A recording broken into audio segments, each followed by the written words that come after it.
avoid interactions with women, the Christian monks, rabbis, ministers, priests, bishops would have sex with little boys and female donkeys. What? Oh, yes. Oh, yes. And they brought, yeah, they still, well, we know they do. I don't know about the donkeys, but we still know they're doing little boys. They got the, matter of fact, there was something on HBO the other day called Celibacy. I think it's HBO or Showtime. Go in the schedule on the internet and see when it's coming up again. You got to see Celibacy and see all the little boys and all the preachers even that tell you what's going on. Still going on.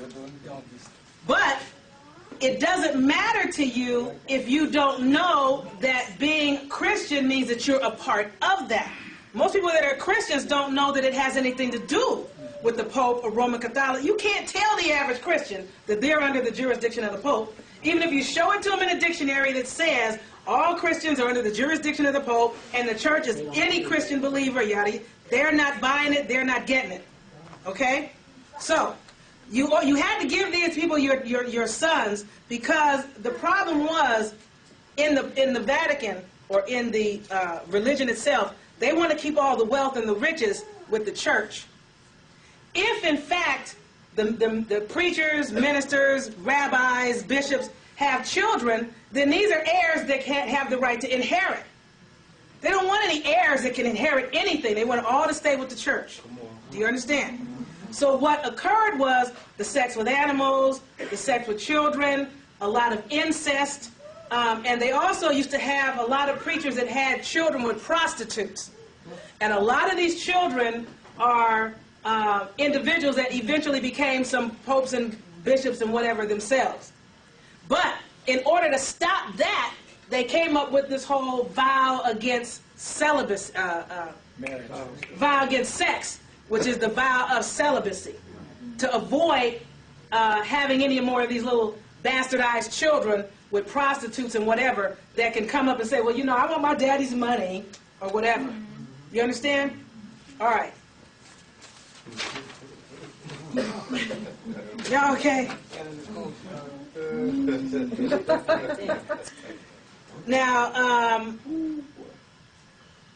one of the things that happened with this sexual repression that they caused is when you remember I said last year, or was that you guys I was talking to? Yeah. Yes. That you have three things, which is air, mind, and sex. And if you impact or hold back any of those things, that messes up everything else about you. Remember that?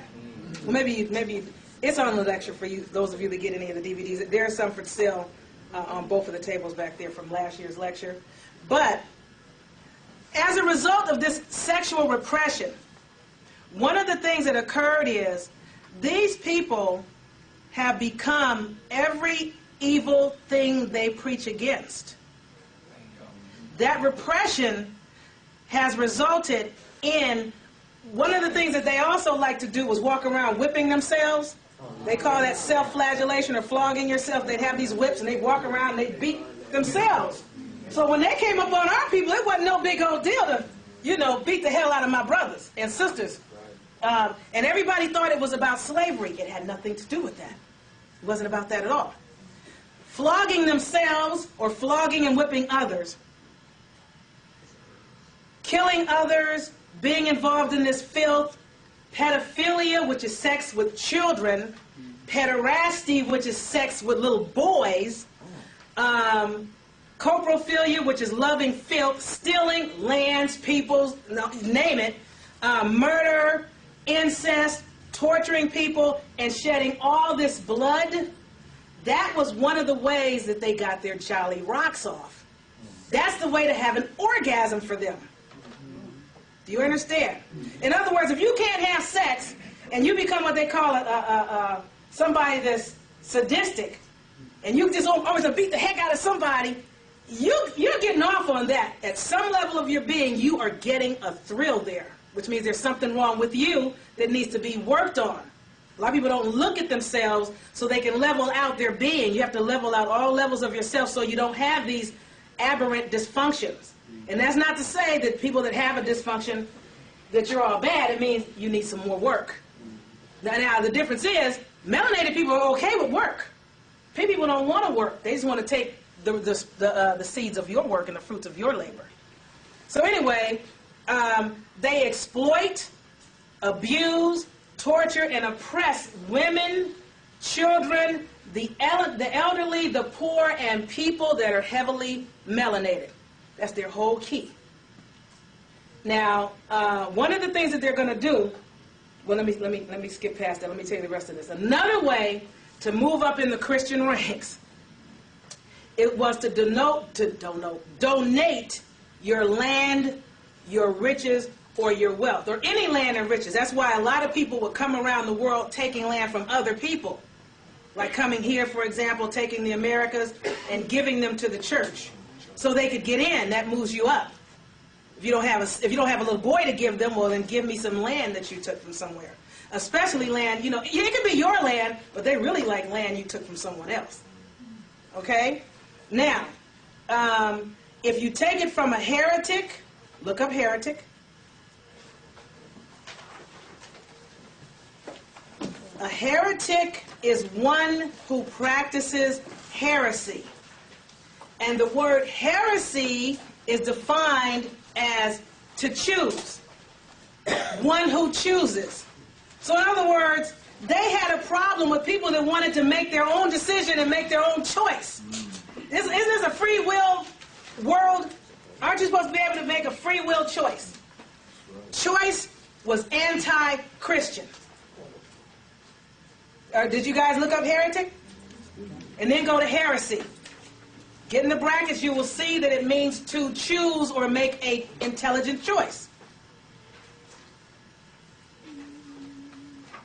Yes?